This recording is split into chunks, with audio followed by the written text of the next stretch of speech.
Hey, this is Azbolg the Gaming Orc, and I've been playing Black Desert Online for about 2 weeks now after I saw the Lazy Peons video. I'll link that in the description.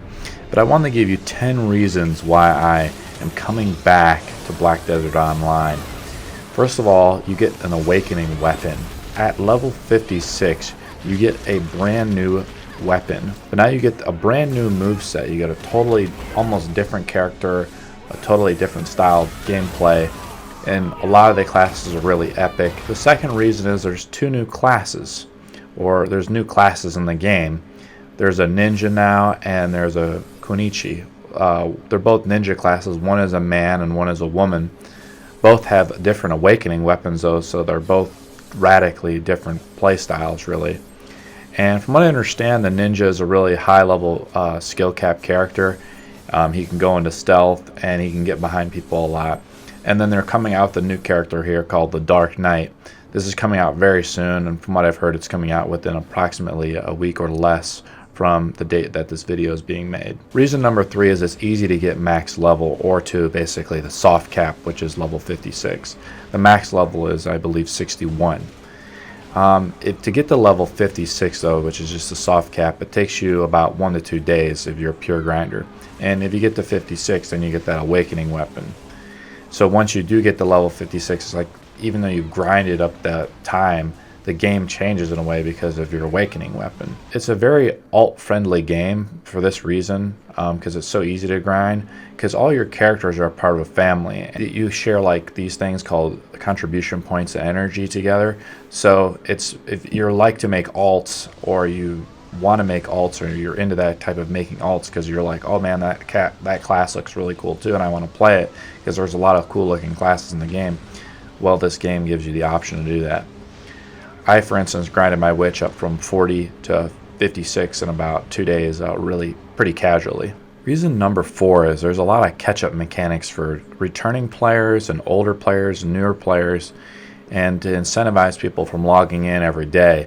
They give you a lot of free items, like so you don't have to be a super hardcore grinder if you don't want to be. There's free items like this 100G gold bar. If you don't like the item that you're getting, you can put it up on the marketplace and sell for millions of gold. There's also these loyalty items, and you around even 30 to 35 days if you keep playing, you can get the best gear in the game, which is boss gear, if you just simply log in every day, just even for a few minutes. Reason number 5 is there's thousands of hours of content, and there's just a lot of stuff that you can do this game. I'm linking in the description a Black Desert Online Bible. You can check it out if you're a new or returning player. It's a 200-page document of just all the stuff that exists in the game. This game has a lot of content. There's over 10,000 quests in the game. Reason number 6 is that there's a great PvP that when it does happen, mostly people are fighting over these grinding spots. And there's also node wars that are mostly guild based, so it's similar, I would say, to Ultima Online, it feels like, but it's a lot deeper because you can like build, fortify, and like tax particular nodes. Like I said, this game is just pretty deep. There's just a lot to it. One cool thing about the PvP experience I've had an experience so far, I would say it's fast, it's pretty interesting. There's counters, there's super armor, certain classes have grapples, there's stun locks.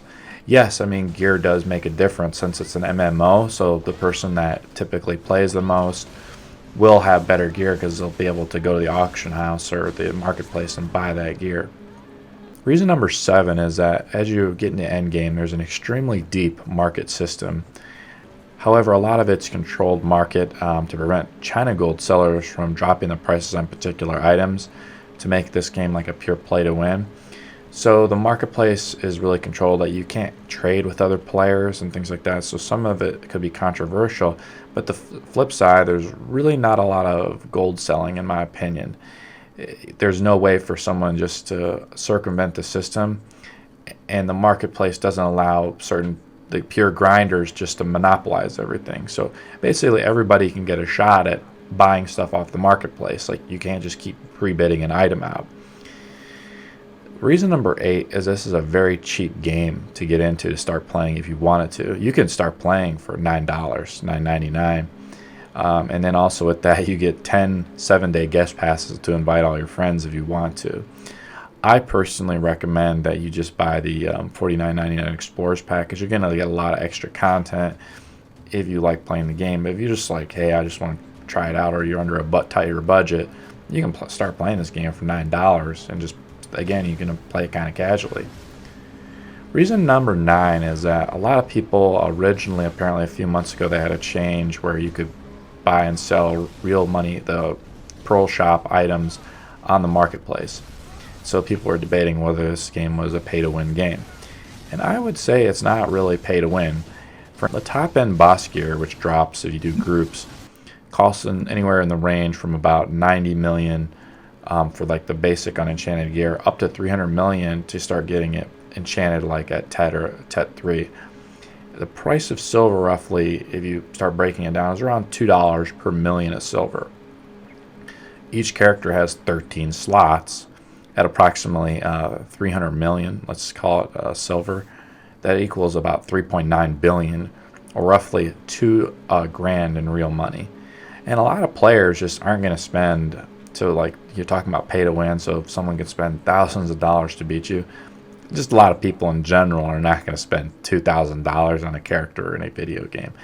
And from what I understand too, is there is a maximum amount of pearls that you can buy per month to prevent this type of stuff. So they won't allow someone to spend over probably like, I tried to research this up, I couldn't find an exact figure, but from what I understand, they've also controlled that. This also means, though, just in general, that there's a lot of upside to your character. That, you know, the equivalent, you know, the characters in this game are very expensive relative to other characters like ESO, where the game has a lot of China grinding in it, where you can buy gold, or similar to World of Warcraft, where you can buy gold off the from China sellers. Reason number 10 is there's a lot of stuff to do in this game, and you can do a lot of it casually, or there's a lot of casual aspects to the game. For instance, there's AFK fishing, where you can fish out these fragments for 750,000, or you can take the fish and just cook with them, or you can make beer to feed your workers, and in the process of making beer, you get contribution points, which are used to endgame to expand your node empire, storage space, or other aspects of the game. Contribution points are what you get for doing quests. You could also trade, hunt, gather, and explore. You know, the last thing I would say is the world is massive.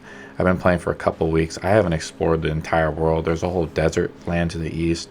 I've gone to some of the pirate islands to the north, but there's a whole other continent that you can cross the sea and get past sea monsters and ghost pirate ships. And there's just a lot to do in this game, a lot to explore, a lot to experience. And those are 10 reasons why I got back into BDO in 2017. Like, subscribe, comment, and I'll see you in the next chapter.